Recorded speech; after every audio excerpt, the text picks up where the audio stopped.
Thank you, Mr. Chairman.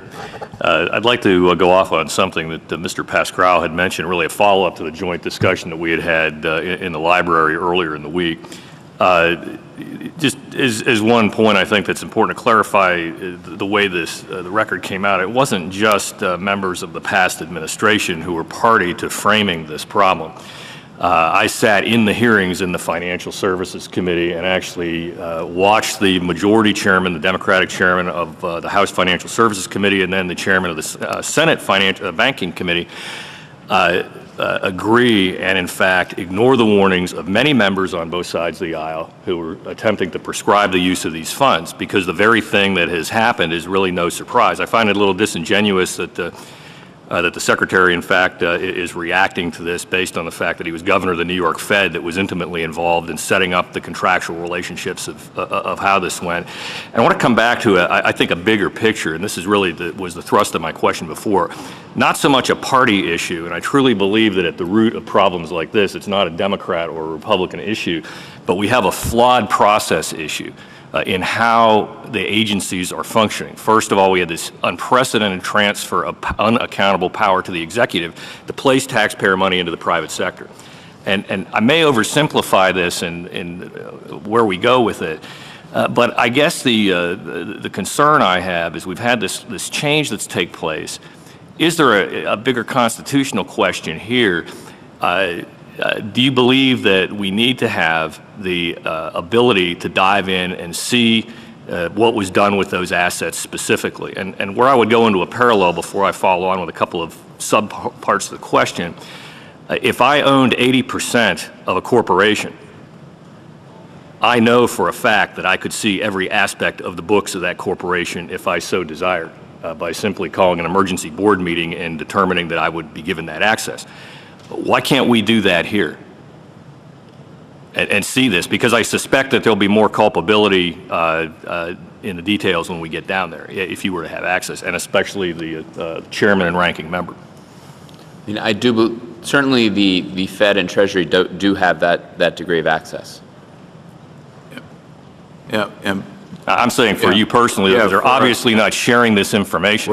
Right. Yeah, the only thing we've been given from the Federal Reserve is information that's available to the public. And unless the law is changed, removing our restrictions, we're not going to be able to do what you're suggesting. But I do think it needs to be done. Okay. Following on that, do you believe that the way that the original law was structured out of the Congress was flawed?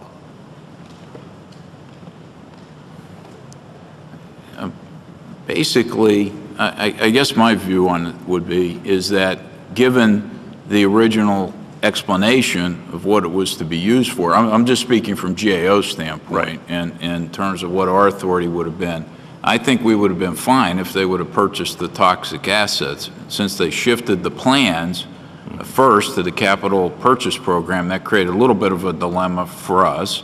But when they started using TARP money to leverage Federal Reserve activities, that created a bigger problem. So as the program has evolved, we haven't been able to adapt, because of these restrictions, the type of accountability and transparency that the Congress expects of us. I think this goes back to the cautions that many of us were raising in the run-up to the legislation last year. Was the way the title was originally put into the housing bailout bill that would have been oriented in that direction was a simple blank statement that the Secretary was basically being given unlimited authority.